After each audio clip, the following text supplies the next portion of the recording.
इसी तरह आए और हमारे उस दुख सुख को इन्होंने निवारण किया। मैं इनकी जितनी तारीफ करूं इस स्टेज से वो कम है, लेकिन खास करके मैं कहूंगा कि ये गांव खुशनसीब है। पाड़ा में बड़े बड़े गांव हैं, गुलाबगढ़, अठोली, लिगरी जैसे गांव, लेकिन फिर भी इस गांव का, एक छोटे से गांव का प्रेसिडेंट हमने, हमारी पार्टी ने बनाया है। लेकिन पिछले बार पार्लियामेंट में थोड़ा सी चूक हुई। मैं माँ बहनों से, बुजुर्गों से, नौजवान साथियों से प्रार्थना करना चाहता हूँ, वो चूक नहीं होनी चाहिए, क्योंकि महाभारत की जंग लग चुकी है। इस जंग में कोई पीछे नहीं होना चाहिए। बड़े बड़े योद्धा थे, भीष्म पितामह जैसे, जिन्होंने प्रतिज्ञा की थी, लेकिन लास्ट पे उसको भीष्म पितामह को इच्छा मौत थी, जब जी चाहे तब वो मर सकता था, लेकिन धर्म और अधर्म में वो भी फंस गया, उसने भी अधर्म का साथ दिया। मेरे कहने का मतलब है, जब जब देश पे जुल्म होता है, पितामह जैसे नहीं थे, बड़े बड़े रावण जो था वो 4 वेदी था संसार के अंदर, उनसे ज्यादा विद्वान कोई नहीं था।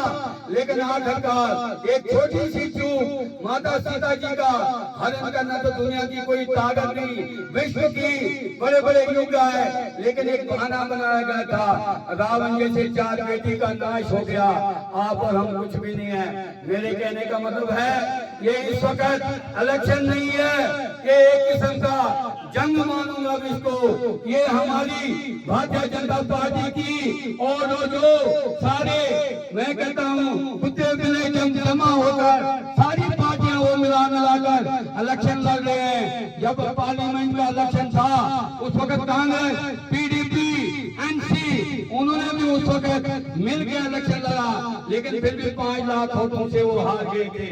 मेरी माताओं बहनों, आप माता शक्ति हो, आपसे पूरा देश जागता है। आपने लक्ष्मीबाई की कहानी सुनी होगी, जब हमारी बहन तलवार लेके मैदान में आ जाती है तो किसी की हिम्मत नहीं होती रोकने की।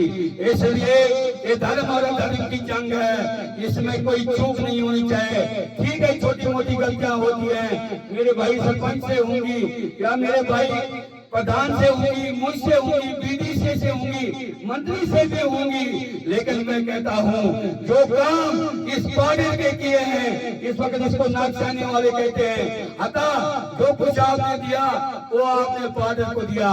किश्तवाड़ वाले कहते हैं जो कुछ दिया पार्टी को दिया।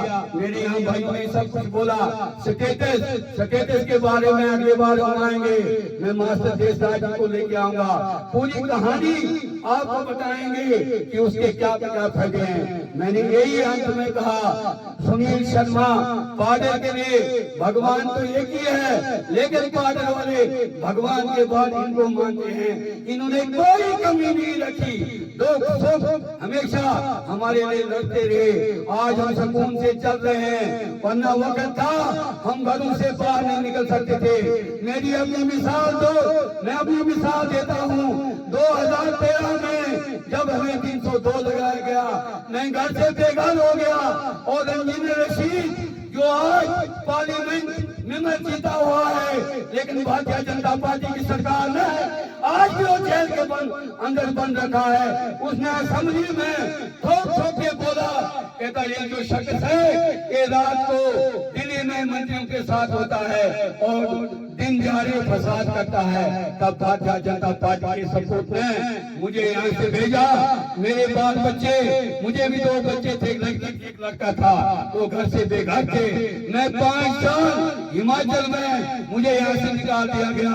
जो हमारी सीएम थी महबूबा मुफ्ती, उसने मुझे बैन लगा दिया, और इस सपूत ने मुझे यहाँ से जैसे वैसे करके मेरे घर को चलाया। उस वक्त मेरी बेटी और मेरे बेटे का माई बाप यही था जिसका घर चला, वरना मुझे पता नहीं था। मैं कैलान जो हिंदुस्तान का लास्ट डिस्ट्रिक्ट है, उस डिस्ट्रिक्ट पे जाकर पत्थर तोड़ता था इस देश और समाज के लिए। कहने को बहुत है, समझ की कमी है।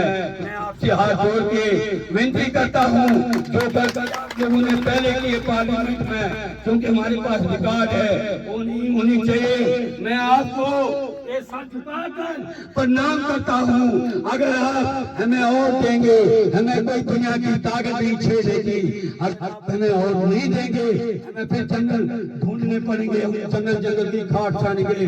जैसे भगवान राम ने भी अवतार लिया था एक मामूली गलती के लिए, क्योंकि उसको राज मिलना था, लेकिन उसकी माता जी वो अपनी माँ से कुछ से ज्यादा माता केकैया को मानते थे, लेकिन होने को कोई रोक नहीं सकता है। रात को दिन को था, रातों रात उसको वनवास मिल गया, वो चीज नहीं होनी चाहिए। जय हिंद, जय भारत, जय माता।